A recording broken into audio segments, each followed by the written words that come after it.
Ako si Miguel, isang ordinaryong tao na unti-unting natututo sa mga likaw ng relasyon. Nakilala ko si Clara sa isang simpleng pagtitipon ng mga kaibigan. Mula sa unang sulyap, alam ko na agad na may kakaiba sa kanya. Siya yung tipo ng babaeng hindi mo basta-basta makakalimutan. Sa kanyang mga mata, may lihim na kwento. Sa kanyang mga ngiti, may mahiwagang pangako. Hindi ko inaasahan na magiging kami. Subalit, tulad ng isang pelikula, ang lahat ng bagay ay bumagsak sa tamang lugar. Ang mga simpleng tawanan ay nauwi sa mga seryosong usapan. Ang mga paglalakad sa parke ay nagdala sa amin sa mas malalim na koneksyon. Hindi nagtagal, kami naging magkasintahan. Sa simula, puno ng saya at kilig ang aming pagsasama. Ngunit habang lumilipas ang mga araw, unti-unting lumilitaw ang mga hindi pagkakaintindihan. Maliit na bagay na nauuwi sa matitinding argumento. Isang beses, nag-aaway kami dahil sa simpleng pagpili ng palabas na papanoorin. Sa oras na iyon, hindi ko mawari kung bakit kailangan naming magtalo sa ganitong bagay. Clara, bakit ba ang hirap mong kausap? Ang madalas kong itanong sa kanya. At siya naman, palaging may handang sagot. Miguel, ikaw na nga itong hindi nakakaintindi. Ganyan ang takbo ng aming relasyon. Puno ng tensyon, ngunit puno rin ng pagmamahal. Sa mga oras na parang gusto ko nang sumuko, siya naman ang nagiging dahilan kung bakit patuloy pa rin akong lumalaban. Isang gabi, matapos ang isang matinding pagtatalo, napagpasyahan kong lumabas ng bahay para magpalamig ng ulo. Nauwi ako sa isang parke malapit sa aming lugar. Habang nakaupo sa isang bangko, tumunog ang aking telepono. Si Clara. Hindi ko alam kung bakit. Pero sa kabila ng aming away, may parte sa akin na nangungulila sa kanyang boses. Miguel, bungad niya. Kailangan nating mag-usap. Sa tono ng kanyang boses, alam kong seryoso siya.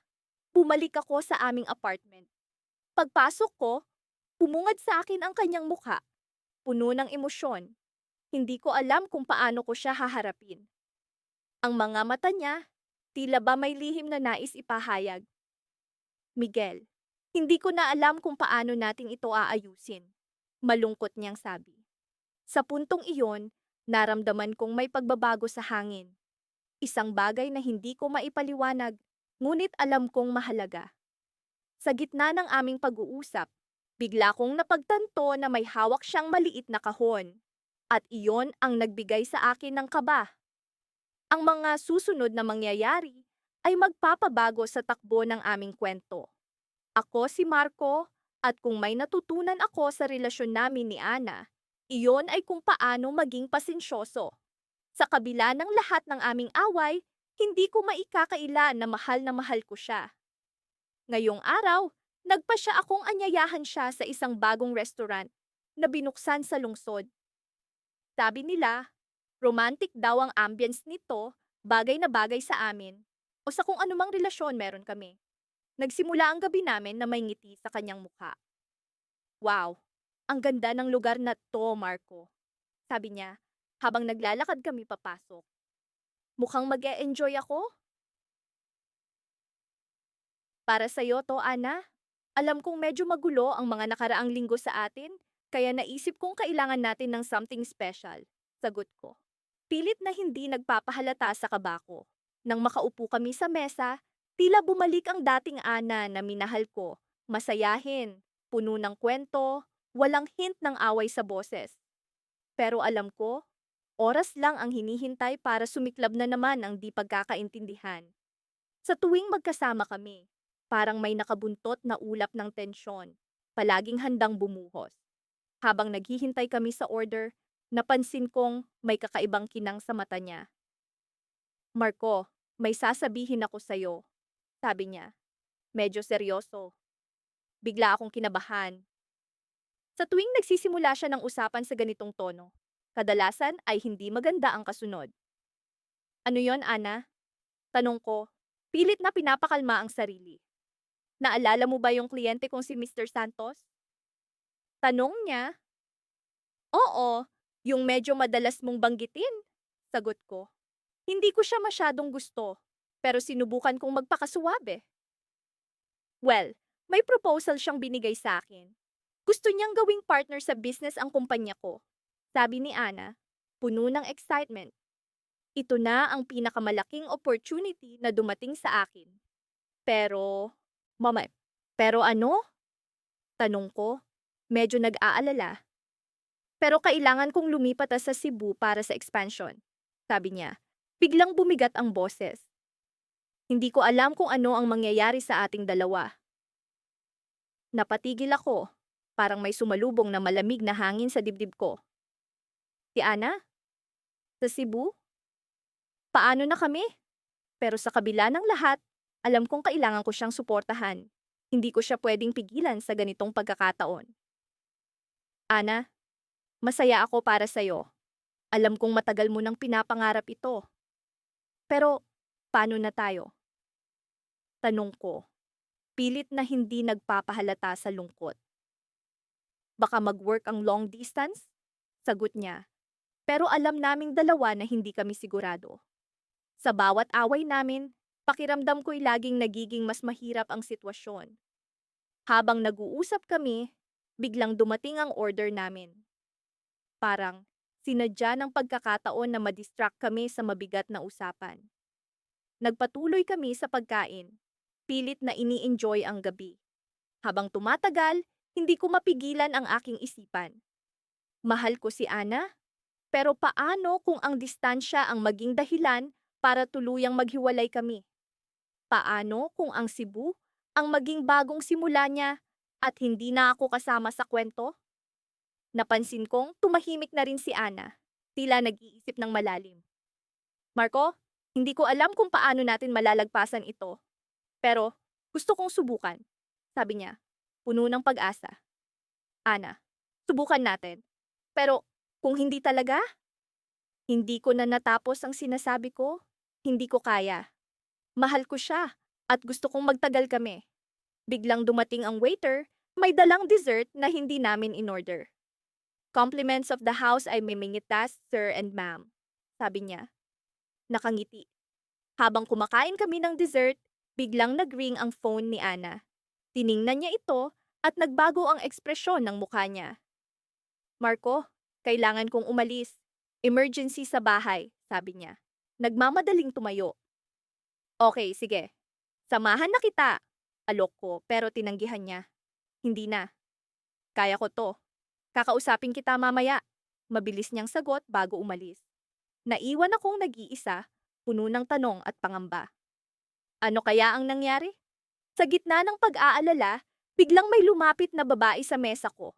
Si Claire, ang ex ni Ana na laging nagiging sanhi ng away namin noon. Marco, may kailangan kang malaman, sabi ni Claire, puno ng determinasyon. Hindi lang simpleng business proposal ang nangyari. May ibang dahilan kung bakit gusto ni Ana na lumipat sa Cebu. Para akong binuhusan ng malamig na tubig. Ano ang ibig sabihin ni Claire? Ano ang hindi ko alam? Sa kabila ng lahat, naramdaman kong may malaking pagbabago sa pagitan namin ni Ana. At ang paglusong sa Cebu ay hindi lang tungkol sa trabaho. Sa gabing iyon, nag-umpisa ang bagong kabanata ng aming kwento. Kabanata ng pag-unawa, pag-aalinlangan at pag-asa.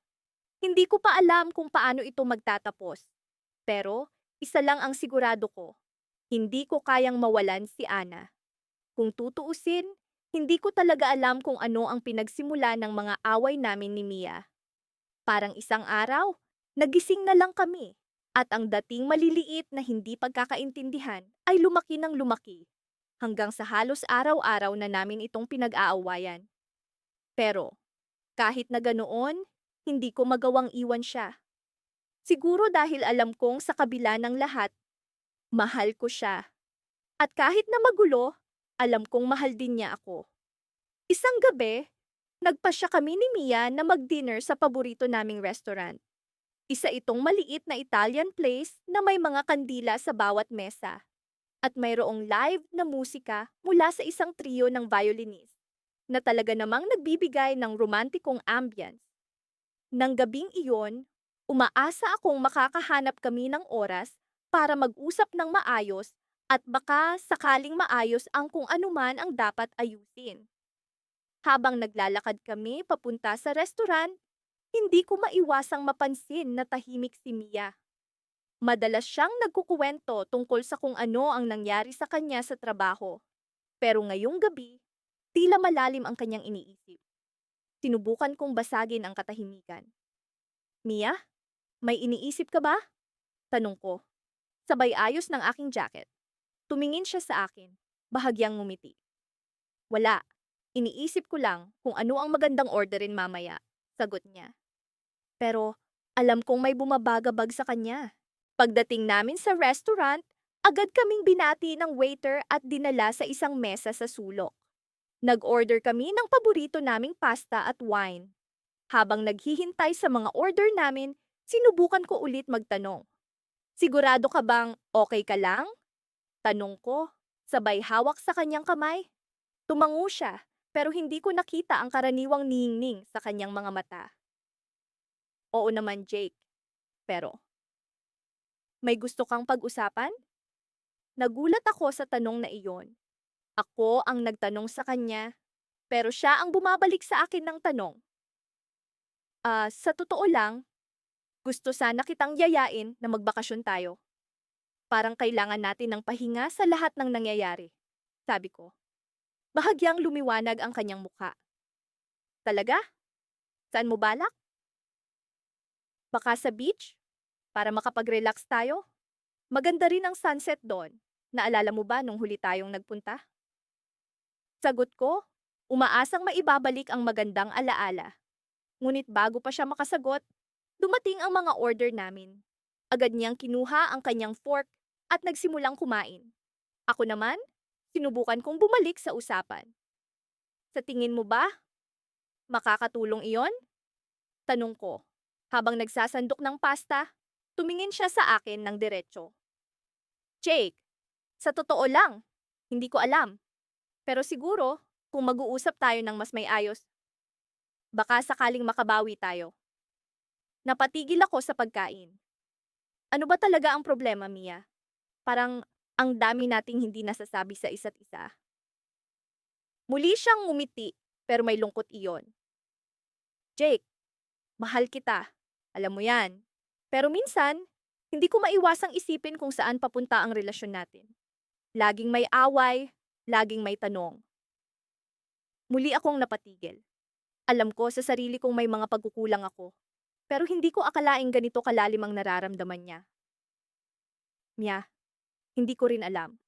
Pero alam ko nga ayoko pa ring mawala ka. Tumango siya, pero hindi pa rin mawala ang lungkot sa kanyang mata. I know, Jake. Kaya nga hanggang ngayon, nandito pa rin ako. Nang magtapos kami sa pagkain, nagpasya kaming maglakad-lakad muna sa park na malapit sa restaurant. Habang naglalakad, hawak ko ang kanyang kamay, umaasa na kahit paano ay may mapanatag sa kanya. Sa kalagitnaan ng paglalakad namin, bigla niyang binitiwan ang kamay ko. Jake, kailangan nating pag-usapan ito. Hindi ko na kaya ang ganito. Natulala ko. Ano yung ibig mong sabihin? Tumigil siya, humarap sa akin, at sa sandaling iyon, naramdaman ko ang bigat ng kanyang desisyon.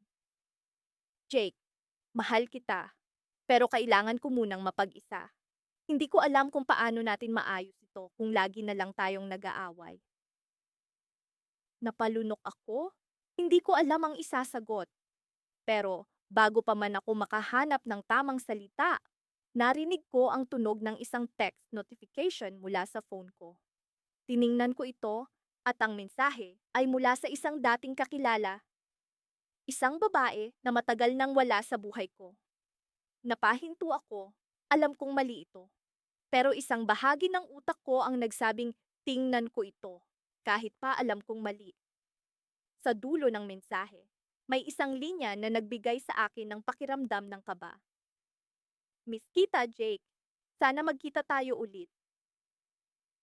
Huling tumingin si Mia sa akin, tila nag-aantay ng sagot. Ngunit, ang mga mata ko'y nakapako sa screen ng telepono. Sa sandaling iyon, naramdaman kong may mas malalim na problema kaming dalawa at hindi ko alam kung paano ko ito sasabihin sa kanya. Isang cliffhanger na nag-iwan sa akin ng tanong, ito ba ang simula ng tunay na pagkakalayo namin ni Mia? Sa totoo lang, hindi ko na mabilang kung ilang beses na kaming nag-away ni Mia. Mula sa mga simpleng bagay tulad ng kung ano ang ulam sa hapunan hanggang sa mas seryosong bagay gaya ng kung paano namin planong gugulin ang aming kinabukasan. Sabi nga nila, kapag nagsama ang dalawang taong magkaiba, natural lang ang hindi pagkakaintindihan. Pero minsan, pakiramdam ko, wala na kaming ibang ginawa kundi ang magtalo. Maaga pa lang ay ramdam ko na ang tensyon sa pagitan namin. Simpleng tanong lang ang itinanong ko sa kanya. Kung gusto ba niyang sumama sa akin para mag-grocery. Pero, sa hindi ko malamang dahilan, ay bigla siyang sumimangot at sinabing gusto niyang mag-isa. Ako naman, bilang nasanay na sa ganitong sitwasyon, ay umiling na lang at sinabing, sige, ako na lang ang pupunta. Pagdating sa grocery store, hindi ko maiwasang isipin kung ano na namang nangyari sa pagitan namin. Bakit nga ba kami laging nag-aaway? Mahal ko siya, at alam kong mahal niya rin ako. Pero bakit parang hindi namin magawang maging masaya nang walang kasamang argumento? Habang naglalakad ako sa mga pasilyo ng tindahan, kinuha ko ang telepono ko at nagpasya akong tawagan siya. Baka sakaling gusto niyang sabihin ang tunay na dahilan ng kanyang pagkairita. Pero, imbis na sagutin ang tawag ko, pinili niyang i-ignore ito. Hindi na ito bago sa akin, kaya't nagpatuloy na lang ako sa pamimili.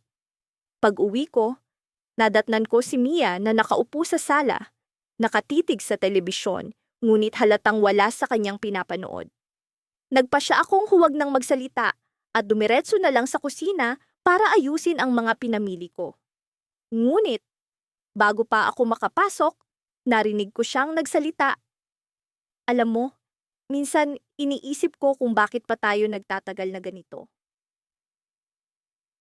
Napahinto ako at humarap sa kanya. Hindi ko alam kung ano ang sasabihin. Ano yung ibig mong sabihin? Tanong ko, pilit na pinapakalma ang sarili ko. Lagi na lang tayong nag-aaway, Leo. Parang hindi na tayo masaya. Minsan, naiisip ko kung talagang meant to be ba tayo. Mabigat ang mga salitang iyon. Parang bigla akong nilamon ng lupa. Mahal ko si Mia at hindi ko kayang isipin ang buhay na wala siya. Mia, alam kong nag-aaway tayo, pero hindi ibig sabihin nun na hindi na kita mahal. Sa totoo lang, ikaw ang mundo ko. Tumayo siya at lumapit sa akin. Alam ko, Leo, pero hindi ba pwedeng maging simple ang lahat? Hindi ba pwedeng magkasama tayo ng walang away? Napabuntong hininga ako. Siguro kailangan lang natin ng oras para mag-isip. Baka kailangan natin ng konting break. Hindi ko alam kung tama ang sinasabi ko. Pero sa puntong iyon, pakiramdam ko ay tama ang desisyon. Kailangan naming magpahinga sa isa't isa, kahit pa mahirap. Siguro nga, sagot ni Mia, kasabay ng pagpatak ng luha sa kanyang pisngi. Pero Leo, ayoko ng break na may kasamang hiwalay. Gusto ko lang ng space. Tumango ako, kahit na ang puso ko'y parang dinudurog. Oo, space lang. Babawi ako, Mia. Pangako. Nagpasya kaming maglaan ng ilang araw na mag-isa at mag-isip. Mahirap, pero alam kong ito ang tamang desisyon. Nagbukas ito ng pagkakataon para sa akin na pag-isipan ang aming relasyon at kung paano namin ito maayos. Alam kong mahal namin ang isa't isa, ngunit kailangan din namin ang oras para sa sarili namin. Sa mga sumunod na araw, sinubukan kong ituon ang sarili ko sa trabaho at mga kaibigan. Sa bawat oras na hindi kami magkasama ni Mia, nararamdaman ko ang kakulangan niya sa buhay ko. Ngunit sa kabila ng lahat, natutunan ko ring pahalagahan ang oras na mag-isa. Napagtanto ko kung gaano kahalaga ang pag-unawa sa sarili bago unawain ng iba. Isang gabi, habang naglalakad ako pauwi mula sa opisina, Nakatanggap ako ng mensahe mula kay Mia. Leo, pwede ba tayong magkita bukas? May kailangan akong sabihin. Hindi ko alam kung ano ang ibig sabihin ng mensaheng iyon. May kaba sa dibdib ko, ngunit may halong excitement din. Nagpa siya akong pumayag, umaasang magiging maayos ang lahat. Kinabukasan, nagkita kami sa park kung saan kami unang nag-date. Pareho kaming tahimik habang naglalakad patungo sa isang bench. Nang makaupo na kami, naramdaman ko ang malamig na hangin na tila nagdadala ng bagong simula. Leo, simula ni Mia, napag-isipan ko na ang lahat. At sa totoo lang, may isang bagay na kailangan mong malaman. Tumingin siya sa akin, at sa mga mata niya, nakita ko ang determinasyon. Mia, ano ba iyon? Tanong ko. Pilit na pinapakalma ang sarili. Huminga siya ng malalim. Leo, may nangyari noong mga araw na mag-isa tayo at hindi ko alam kung paano ko sasabihin sa'yo. Naramdaman ko ang kaba sa dibdib ko. Ano ang ibig niyang sabihin? Sa puntong iyon, alam kong may malaking pagbabago na darating sa amin. Ngunit handa akong makinig, kahit ano pa ang sabihin niya. Hindi ko alam kung paano namin narating ang puntong ito. Nasa harap kami ng isang lumang simbahan sa gitna ng probinsya, habang tirik ang araw at tila walang ibang tao sa paligid. Kaming dalawa lang, ang magkasintahang parang alon sa dagat. Laging nagbabanggaan, pero hindi kailanman natutuluyang maghiwalay. Alam mo, minsan iniisip ko kung bakit kita pinili. Bungad ni Mia habang nakaupo sa baitang ng simbahan. Ang kanyang buhok ay nilalaro ng hangin, at ang kanyang mga mata ay tila may sinag ng araw na naglalaro sa loob. Napangiti ako, kahit na alam kong may halong inis ang kanyang tinig. Bakit nga ba? Tanong ko, habang umupo sa tabi niya. Dahil ba sa gwapo ako? Napatawa siya, isang tunog na palaging nagbibigay ng pansamantalang kapayapaan sa aming palaging magulong relasyon. Hindi, sabi niya. Sa totoo lang, hindi ko rin alam. Nagpatuloy kami sa usapan na parang normal na araw lang ito, kahit na pareho naming nararamdaman ang bigat ng mga hindi nasabing saloobin. Ilang araw na rin mula nang huli kaming nag-away, at sa totoo lang, hindi ko na maalala kung ano ang pinag-awayan namin. Tila isang siklo na paulit-ulit, maliit na bagay na lumalaki, mga salitang hindi napipigilan, at mga emosyon na laging nauuwi sa pagsabog. Sa kabila ng lahat ng ito, sa bawat away, sa bawat tampo, palaging may isang bagay na hindi ko maipaliwanag. Isang puwersang humihila sa akin pabalik sa kanya. Hindi ko alam kung ang tawag doon ay pag-ibig o kung simpleng katangahan lang. Alam mo ba kung ano ang sinasabi ng mga tao tungkol sa atin? Tanong ni Mia habang nakatingin sa malayo. Ang mga ibon ay lumilipad sa kalangitan, malayang-malaya. Nabaliw tayo? Sagot ko. Kahit alam kong mas malalim pa ang ibig niyang sabihin. Oo, pati na rin na hindi tayo bagay, na hindi tayo magtatagal. Tumahimik kami, isang uri ng katahimikan na puno ng mga alaala ng mga pag-aaway at mga pagkakasundo. Minsan, naiisip ko kung paano namin nagagawang manatili sa ganitong sitwasyon. Pero, sa kabila ng lahat, sa kabila ng sakit na dulot ng bawat pagtatalo, palaging may isang sandali ng pag-asa na baka, sa susunod na pagkakataon, magiging mas maayos ang lahat. Alam mo, sabi ko, kahit na marami tayong pinagdadaanan, masaya ako na nandito ka pa rin. Ngumiti siya, isang ngiti na puno ng kalungkutan at saya. Oo nga, ano? Parang masokista tayong dalawa. Nagkatawanan kami, kahit alam naming totoo ang sinabi niya. Sa paglipas ng mga taon, natutunan na naming tumawa sa gitna ng mga luha at magpatawad kahit na mahirap.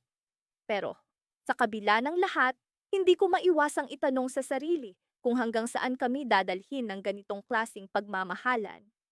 Habang patuloy kami sa pag-uusap, napansin ko ang isang matandang pari na naglalakad papunta sa amin. May hawak siyang maliit na aklat at may ngiti sa kanyang mukha. Magandang hapon, iho-iha, bati niya sa amin. Mukhang may pinagdaraanan kayo. Nais niyo bang pumasok sa loob ng simbahan? Nagkatinginan kami ni Mia, sabay na nag-isip kung ano ang dapat gawin. Sa totoo lang, hindi ako sigurado kung ano ang magiging epekto ng pagpasok sa simbahan. Pero, sa isang bahagi ng puso ko, naramdaman kong baka ito ang bagay na kailangan namin. Isang tahimik na lugar kung saan pwede kaming mag-isip, magdasal, at siguro'y muling magpakumbaba.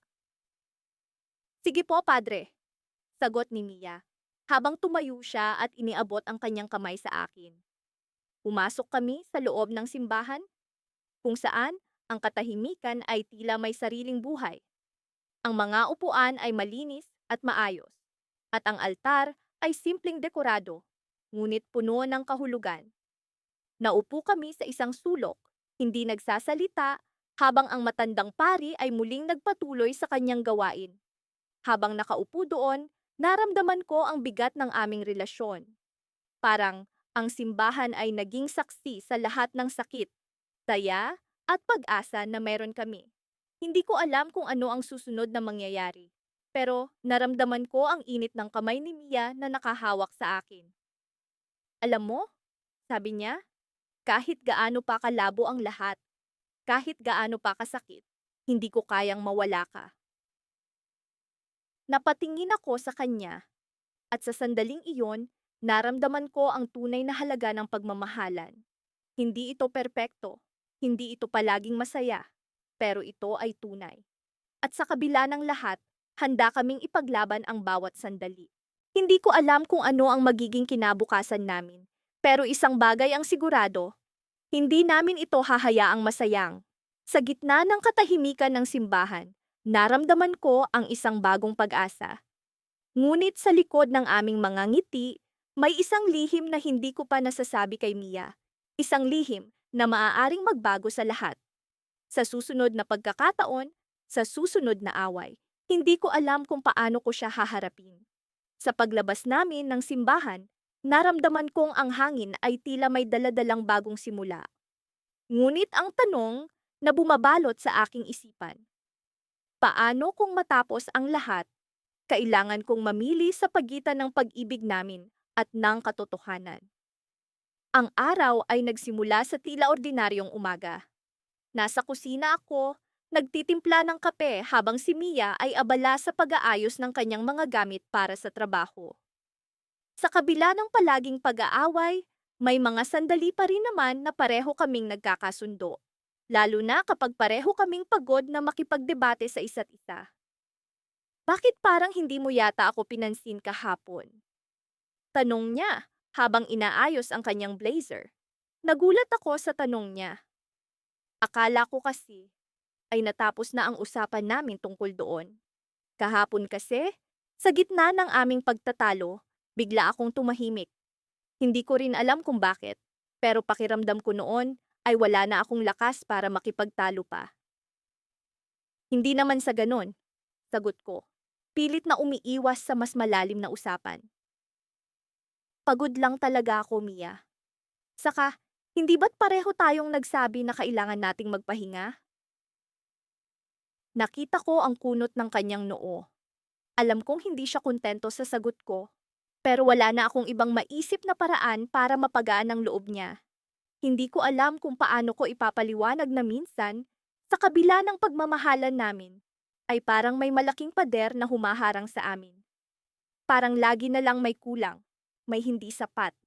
Nagpatuloy ang umaga na puno ng katahimikan. Parehong nakapako ang aming isip sa hindi maipaliwanag na tensyon sa pagitan namin. Habang naglalakad kami, papunta sa sakayan ng jeep, nararamdaman ko ang malamig na hangin na humahaplos sa aking balat. Parang sinasabi nitong may paparating na bagyo. Minsan iniisip ko, bakit ba tayo hindi maghiwalay? Bigla niyang sambit na ikinagulat ko. Hindi ko alam na iniisip niya rin pala yon. Mia, alam mo namang kahit anong mangyari, mahal kita. Alam kong hindi iyon ang sagot na gusto niyang marinig. Pero iyon lang ang kaya kong sabihin sa kanya sa mga oras na iyon. Tumigil siya sa paglalakad at humarap sa akin. Mahal nga ba kita o mahal ko lang ang ideya ng pagmamahalan natin? Parang may kumurot sa puso ko sa tanong niya. Nagkatinginan kami at sa sandaling iyon, tila bumagal ang oras. Nakita ko sa mga mata niya ang pag-aalinlangan, ang takot, at ang pag-asa. Lahat ng damdamin na nararamdaman ko rin. Siguro, dapat nga nating pag-isipan yan. Mahina akong sagot. Sabi nila, minsan kailangan mong masaktan para malaman mong buhay ka. Pero sa oras na iyon, ang sakit na nararamdaman ko ay tila kumakain sa buo kong pagkatao. Nagpatuloy kami sa paglalakad, parehong tahimik at nag-iisip. Hindi ko alam kung paano namin haharapin ang tanong na iyon. Sa kabila ng lahat, hindi ko pa rin matanggap na darating kami sa puntong kailangan naming pag-isipan kung dapat pa ba kaming magpatuloy. Nang makarating kami sa sakayan ng jeep, nakita ko ang isang matandang nagtitinda ng mga bulaklak sa gilid ng kalsada. Bigla kong naalala ang una naming pagkikita ni Mia sa isang hardin na puno ng iba't ibang bulaklak. Sa kabila ng mga alalahanin, hindi ko maiwasang ngumiti sa alaala ng mga araw na puno ng saya. Mia, tingnan mo, sabi ko, sabay turo sa mga bulaklak. Naalala mo ba yung unang date natin? Ngumiti siya, bagamat may lungkot sa kanyang mga mata. Oo, lagi kong naaalala yon.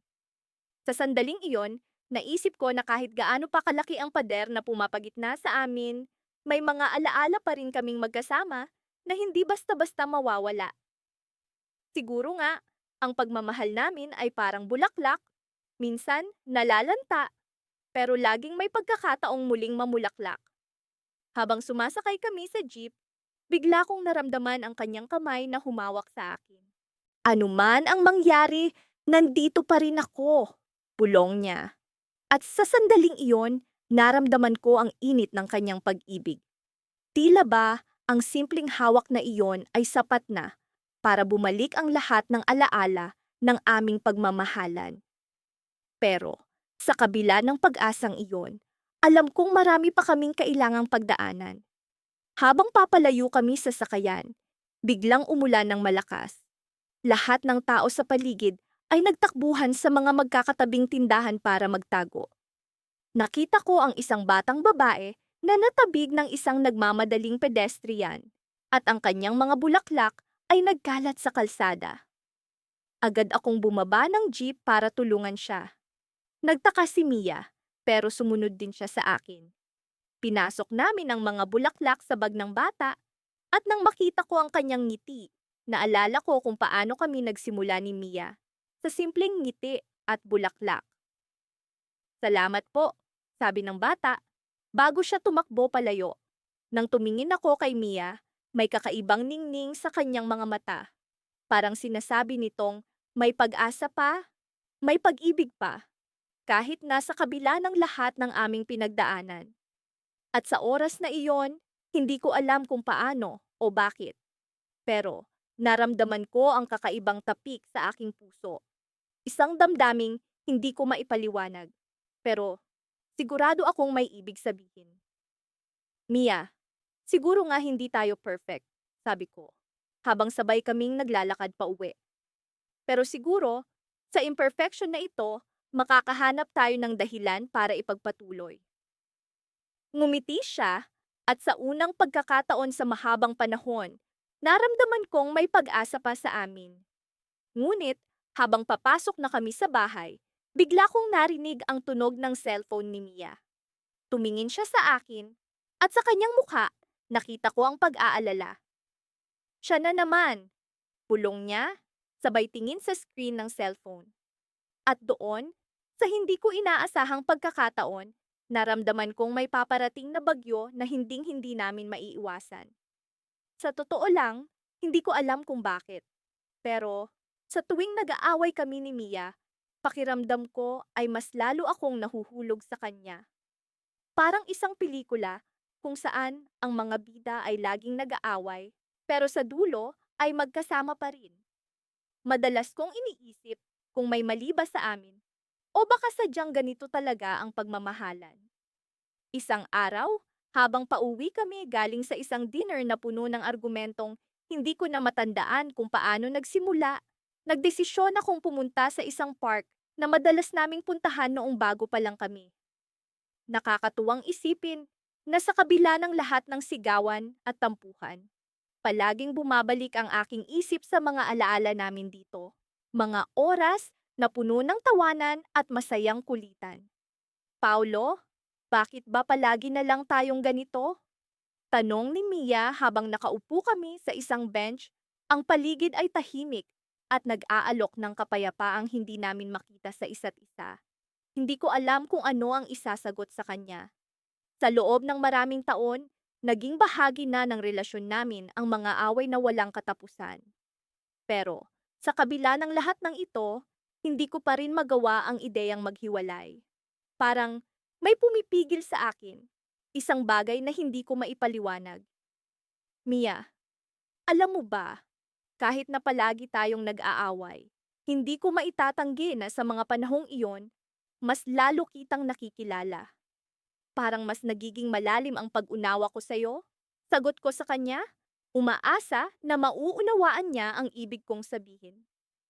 Pero Paulo, minsan naiisip ko, parang hindi na tayo nag-grow. Parang stuck na tayo sa cycle ng away-bati. Hindi ba nakakapagod? Napaisip ako sa sinabi ni Mia. Totoo, nakakapagod ang paulit-ulit na siklo ng hindi pagkakaintindihan. Pero, sa isang banda, hindi ko rin maiwasang maisip na baka ito ang nagpapatibay sa amin. Siguro nga, pero tingnan mo, nandito pa rin tayo, hindi ba? Kung talagang nakakapagod na, sa tingin mo ba nandito pa rin tayo ngayon magkasama? Sagot ko, umaasang makikita niya ang punto ko. Ngumiti siya, isang ngiti na puno ng pagkalito ngunit may kasamang pag-asang baka nga may tama ako. Paulo, minsan naiisip ko, bakit hindi na lang natin subukan ang maghiwalay kahit isang linggo? Tignan natin kung ano ang mangyayari. Baka mas makabuti sa atin na magpahinga muna sa isa't isa. Suhestyon ni Mia, isang ideyang hindi ko inaasahan. Nagulat ako. Hindi ko alam kung paano ko tatanggapin ang kanyang mungkahi. Sa isang banda, may takot na baka ang isang linggo ay maging permanenteng hiwalayan. Pero, sa kabilang dako, baka nga tama siya. Baka kailangan lang namin ng oras para sa sarili at muling pag-isipan ang lahat. Mia, hindi ko alam kung kaya ko. Pero siguro, baka nga mas makabuti ito para sa atin? Sagot ko, umaasang tama ang magiging desisyon namin. Nagkasundo kami na simulan ang aming break kinabukasan. Isang linggo na walang komunikasyon, isang linggo na malayo sa isa't isa. Sa loob ng isang linggo, naramdaman ko ang pagkawalan. Sa kabila ng mga araw na puno ng katahimikan, lagi kong naiisip si Mia. Lagi ko siyang hinahanap. Parang may kulang sa akin. Ang mga araw na dapat ay pahinga ay naging mga araw na puno ng pag-aalala at pangungulila. Matapos ang isang linggo, nagdesisyon akong puntahan si Mia sa kanilang bahay. Hindi ko na kayang tiisin ang kawalan at gusto ko nang malaman kung ano ang nasa isip niya. Pagdating ko sa kanilang bahay, bumungad sa akin ang isang tanawin na hindi ko inaasahan. Si Mia ay nakaupo sa kanilang sala, kasama ang isang lalaki na hindi ko kilala. Nakangiti siya, isang ngiti na puno ng saya, isang ngiti na matagal ko nang hindi nakikita sa kanya. Para akong binuhusan ng malamig na tubig. Parang may kung anong bumagsak sa dibdib ko. Hindi ko alam kung anong magiging reaksyon ko. Mia, sino siya? Tanong ko. Pilit na pinipigilan ang pag-alala sa kung anong maaring mangyari. Ngumiti si Mia sa akin. Isang ngiti na puno ng kabaitan pero may halong pag-aalinlangan. Paulo, siya si Alex, isang kaibigan na matagal ko nang hindi nakikita. Nagkita kami noong isang linggo at napagdesisyonan naming mag-catch up. Sagot niya. Pero ang mga mata niya ay tila may sinasabi na hindi ko maintindihan. Sa puntong iyon, hindi ko alam kung ano ang nararamdaman ko. Takot, galit, pangungulila, isang halo ng emosyon. Ngunit isa lang ang sigurado ko. Kailangan kong malaman kung ano talaga ang nangyayari.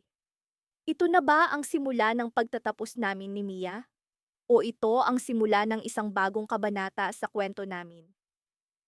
Hindi ko alam, pero ang isang bagay ay malinaw sa akin, kailangan kong malaman ang totoo. Matapos ang isang linggo ng tahimik na pagtatalo, napagpasyahan kong oras na para kami ni Julia ay mag-usap ng masinsinan. Hindi naman lingid sa kaalaman ng mga kaibigan namin na lagi kaming nag-aaway, ngunit hindi rin lingid sa kanila kung paanong sa kabila ng lahat ay hindi namin kayang maghiwalay. Sabi nga nila, parang magnet daw kami. Laging magkaibang polo, pero laging pinipilit na magdikit. Umupo kami sa paborito naming kapehan, yung may paborito niyang caramel macchiato at ang black coffee na palaging nagpapalakas sa akin sa tuwing kami magkakatampuhan. Habang nakaupo kami sa isang sulok, nararamdaman ko ang tensyon sa hangin, tila bagyong nagbabanta ng ulan. Pinagmasdan ko si Julia habang iniikot niya ang straw sa kanyang inumin. Tila may iniisip na malalim. Alam mo, matagal ko nang iniisip kung bakit ba lagi tayong ganito. Bungad ko sa kanya. Hindi ko alam kung paano sisimulan ang usapan, pero alam ko na kailangang magkaroon ng linaw ang lahat. Parang araw-araw na lang, may bago tayong pinagtatalunan. Tumingin siya sa akin, may kirot sa kanyang mga mata na palaging nagpapaalala sa akin kung gaano siya kahalaga sa akin. Oo nga, sagot niya. Pero palaging natatapos naman tayo sa ayos na, di ba? Tumango ako, pilit na nang umingiti. Oo, lagi naman tayong nagkakaayos. Pero minsan iniisip ko, hanggang kailan? Napabuntong hininga siya. Tila may gustong sabihin ngunit nag-aalangan. Hindi ko rin alam, Adrian, sabi niya sa wakas. Pero alam ko na kahit ano pa man ang mangyari, hindi kita kayang iwan. May kung anong init na dumaloy sa aking puso, ngunit kasabay nito ang malamig na realidad nang hindi kami magkaayos. Pero Julia, kailangan natin itong ayusin. Hindi pwedeng ganito na lang palagi. Muli siyang tumingin sa akin. Ang kanyang mga mata ay puno ng pag-aalala at pagmamahal. Adrian, mahal kita. Pero minsan, iniisip ko kung masyado bang mahal ang pagmamahalan natin para sa atin. Napaisip ako sa sinabi niya. Totoo, mahal na mahal namin ang isa't isa. Pero tila isang sumpa ang palaging pag-aaway. Siguro, kailangan nating magbago. Mag-adjust para sa isa't isa. Suwestyon ko. Tumango siya. Tila sumasang-ayon sa akin. Oo, kailangan nating matutong makinig.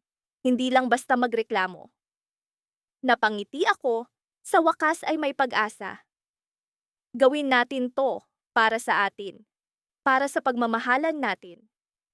Ngunit bago pa man kami makapagpatuloy, biglang tumunog ang telepono ni Julia.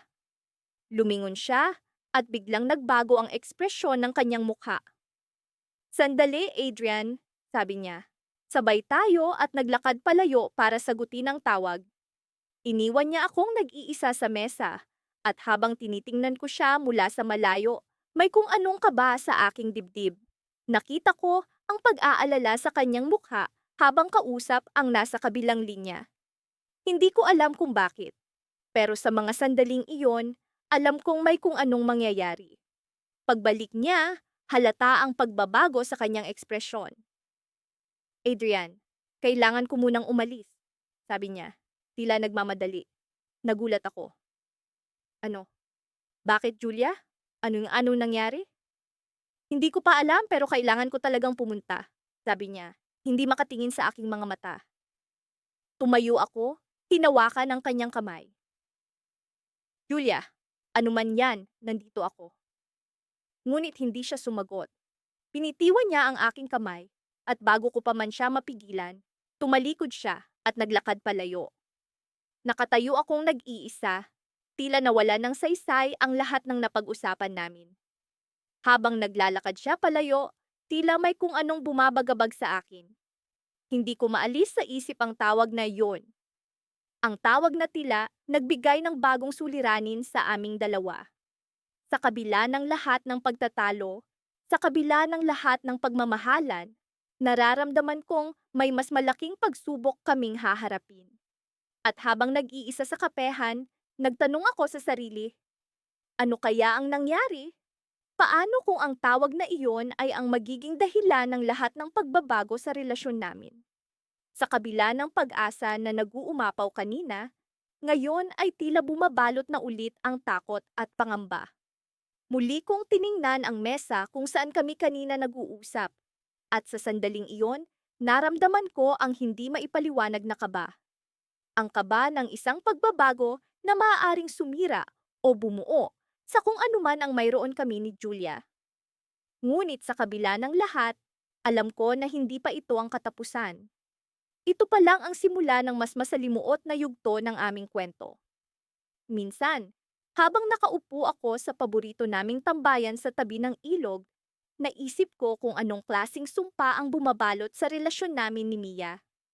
Laging puno ng drama, laging may komedya, pero kahit anong gawin namin, hindi kami magawang maghiwalay. Parang may hindi nakikitang puwersa na patuloy na humihila sa amin pabalik sa isa't isa. Alam mo, minsan iniisip ko kung bakit hindi natin kayang maging normal na tulad ng ibang magkasintahan. Sabi ko sa kanya, habang iniihip ng hangin ang buhok niya. Tumingin siya sa akin, ang mga mata niyang puno ng tanong at bahagyang pag-aalala. Naisip ko na rin yan, sagot niya. Pero sa tingin ko, mas masaya tayo sa ganitong paraan. Kahit papaano, hindi boring ang relasyon natin. Napangiti ako. Tama siya. Sa kabila ng lahat ng alitan, ng mga sigawan at pag-aaway, may kakaibang saya na nadarama kapag nagkakabati kami. Parang may bagong simula sa tuwing nagkakabalikan kami. Kahit na alam naming pareho na hindi ito magtatagal. Ngunit sa araw na ito, may ibang pakiramdam ako. Parang may bumabagabag sa akin na hindi ko maipaliwanag. Mia, may kailangan akong sabihin sa'yo, sabi ko. Ang tinig ko'y seryoso, hindi tulad ng karaniwang tono ko kapag nagbibiro. Ano yon? Tanong niya, bahagyang nag-aalala. Naisip ko na, subukan nating ayusin to. Seryoso, ayusin natin ang relasyon natin. Tumingin siya sa ilog, tila iniisip ang sinabi ko. Paano natin yun gagawin? Tanong niya sa wakas. Siguro kailangan nating mag-set ng rules, sabi ko, na para bang simple lang ang solusyon sa komplikadong problema namin. Alam mo yon, parang mga batas na susundin natin para hindi na tayong laging nag-aaway. Napatawa siya. Parang kontrata? Parang the rules of engagement? Tumawa rin ako. Oo, parang ganon. Pero seryoso, baka makatulong. Nag-isip kami ng ilang sandali at sa huli nagpasya kaming gumawa ng isang listahan ng mga alituntunin. Una sa listahan, walang sigawan. Pangalawa, kapag may problema, pag-usapan agad. At pangatlo, maglaan ng oras para sa sarili. Habang binabasa namin ang mga alituntunin, pakiramdam ko'y may pag-asa. Parang may bagong simula na maaari naming simulan. Ngunit nararamdaman ko rin ang takot. Paano kung hindi namin kayanin? Paano kung ang mga alituntunin na ito ay hindi sapat para sa hindi magkatugmang mga personalidad namin? Mia, okay lang ba sa'yo to? Tanong ko, tinitingnan ang kanyang mukha para sa kahit kaunting senyales ng pag-aalinlangan. Tumango siya, ang mga mata niya'y puno ng determinasyon. Oo, subukan natin. Para sa atin. At sa sandaling iyon, parang may bagong pag-asa sa pagitan namin. Parang may bagong simula, isang pagkakataon para sa pagbabago. Ngunit sa likod ng lahat ng ito, may nararamdaman akong hindi ko maipaliwanag. Parang may anino sa likod ng liwanag na bumabalot sa amin. Habang naglalakad kami pa uwi, naisip ko kung ano ang magiging kahulugan nito para sa amin. Ang mga alituntunin, ang bagong kasunduan. Parang may hindi maipaliwanag na tensyon sa bawat hakbang namin, sa bawat pag-uusap. hanggang sa makarating kami sa tapat ng bahay niya at doon, sa ilalim ng ilaw ng poste, bigla siyang tumigil. Tumingin siya sa akin, ang mga mata niyang puno ng tanong. May sasabihin ka pa ba? Tanong niya, ang tinig niya ay bahagyang nanginginig. Tumango ako, ngunit sa totoo lang, wala akong ideya kung ano ang dapat kong sabihin. Parang may bumabagabag sa akin na hindi ko maipaliwanag, isang bagay na hindi ko maintindihan. Mia, may nararamdaman ka bang kakaiba? Tumingin siya sa akin, tila naguguluhan. Anong ibig mong sabihin? Bago ko pa man masabi ang kasunod na mga salita, bigla kong narinig ang isang tinig mula sa likuran namin. Isang pamilyar na tinig, ngunit hindi ko inaasahan na maririnig ko sa mga sandaling ito. Alam nyo, minsan kailangan nyong makinig sa mga taong nasa paligid nyo, sabi ng tinig. Napalingon kami ni Mia, ang mga mata namin ni nanlalaki sa gulat. Ang dating kaibigan ni Mia, si Jake, nakatayo sa likuran namin, ang mga mata niya ay puno ng kalungkutan at pakikipagsapalaran. May gusto akong sabihin sa inyo, dugtong niya. Ang tinig niya ay puno ng seryosong tono. At sa sandaling iyon, naramdaman ko ang malaking pagbabago sa hangin. Parang may mas malalim na dahilan sa likod ng lahat ng alitan namin ni Mia. Parang may lihim na hindi pa namin natutuklasan. At doon nagsimula ang bagong kabanata ng buhay namin. Isang paglalakbay sa pag-unawa sa mas malalim na katotohanan sa likod ng aming relasyon. Ano ang sasabihin ni Jake? Ano ang lihim na maaaring magbago sa lahat ng alam namin tungkol sa isa't isa? Bilang isang taong palaging naglalakad sa gilid ng bangin, masasabi kong ang relasyon namin ni Lila ay parang isang pelikulang hindi ko alam kung paano magtatapos. Palaging may drama, minsan may komedya, ngunit sa kabila ng lahat, laging may pag-ibig. Ngunit nitong mga nakaraang araw, parang mas madalas ang alitan kaysa sa tawanan. Tuwing nag-aaway kami, iniisip ko kung bakit ba kami hindi magawang maghiwalay. Isang araw, nagising ako na may kakaibang pakiramdam. Parang mayroong hindi tama, ngunit hindi ko mawari kung ano iyon. Habang inaalala ko ang mga nangyari sa mga nakaraang linggo, napansin kong nakakalat ang ilang gamit sa aming sala. Mga pinagsama-samang alaala, mga litrato, tiket mula sa mga concert na pinuntahan namin, at mga lumang sulat na hindi ko na maalala kung kailan sinulat. Isang sulat ang nakakuha ng aking atensyon. Nakatiklop ito ng maayos at mukhang luma na. Hindi ko natatandaan kung sino ang nagsulat nito, kaya't binuksan ko ito at nagulat sa aking nabasa. Mahal kong Ben. Agad kong nakilala ang sulat kamay. Tilila. Hindi ko alam kung bakit, pero kinabahan ako habang binabasa ang bawat linya. Alam kong madalas tayong nag-aaway, pero sa likod ng bawat pagtatalo, naroon ang katotohanang mahal na mahal kita. Ngunit minsan, natatakot ako na baka hindi na natin maayos ang lahat. Baka oras na para isipin natin kung ano talaga ang nararamdaman natin sa isa't isa.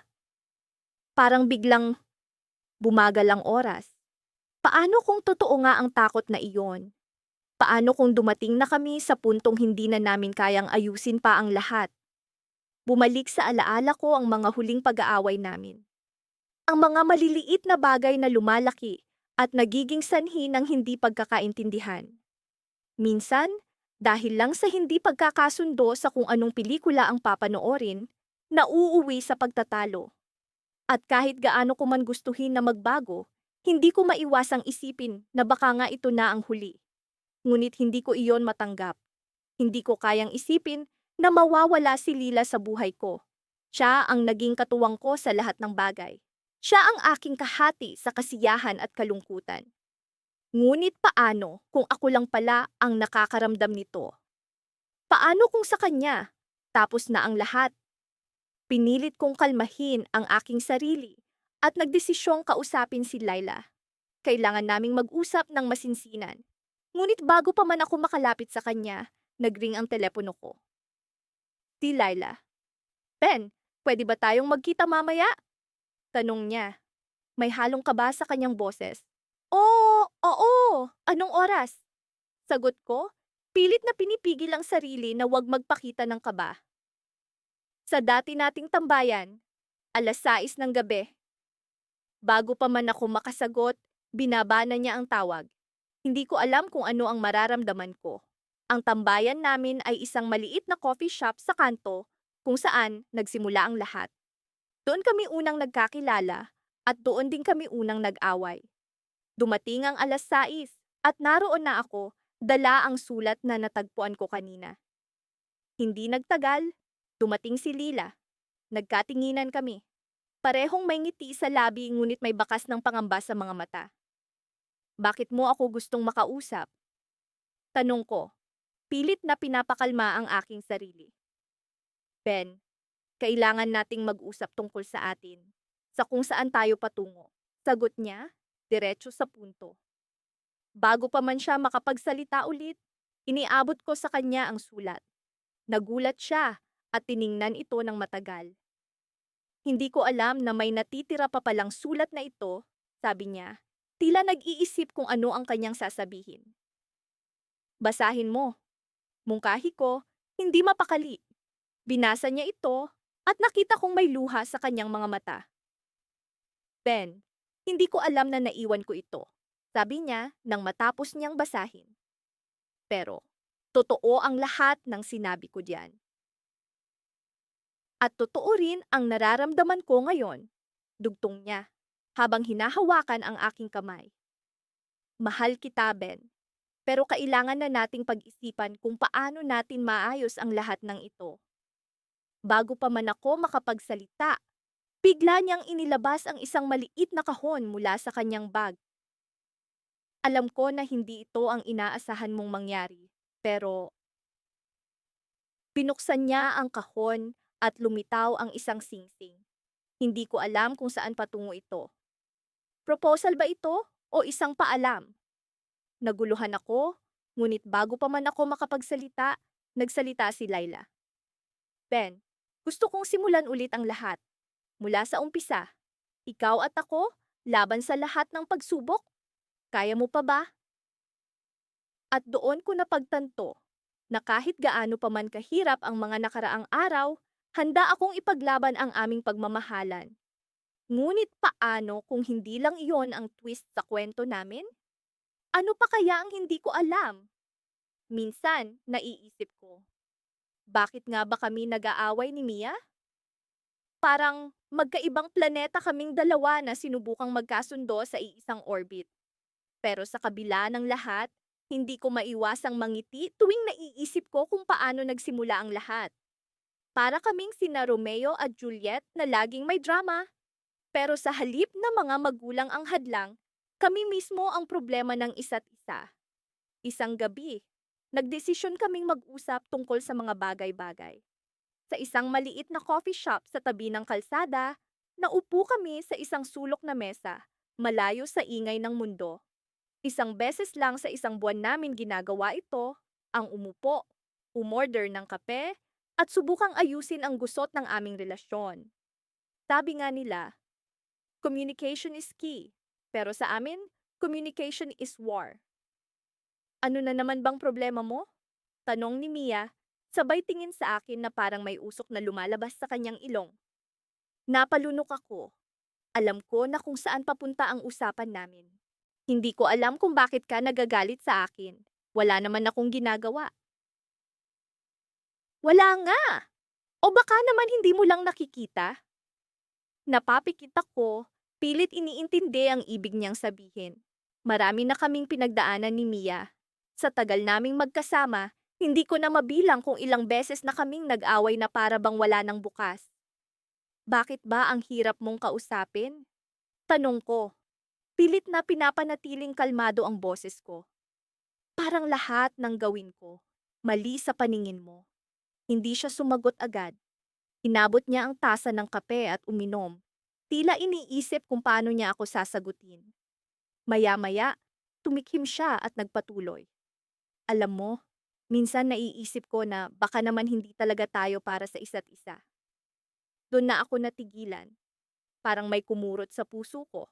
Alam kong marami kaming issue, pero hindi ko inakalang darating kami sa puntong pag-uusapan ang posibilidad ng paghihiwalay. Pero bakit hindi natin magawang maghiwalay? Tanong ko. Mas mahina na ang boses.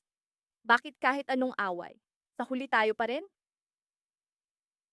Napayo ko si Mia, parang nag-iisip. Alam kong mahirap para sa kanya ang sitwasyong ito, gaya rin ng hirap ko. Sa kabila ng lahat, mahal ko siya. Mahal na mahal. At alam kong mahal niya rin ako, sa kabila ng lahat ng hindi pagkakaintindihan. Pumunta tayo sa park mamaya, sabi niya.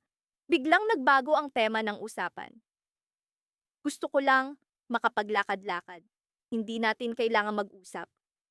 Gusto ko lang makasama ka. Tumango ako, hindi na nagtanong pa.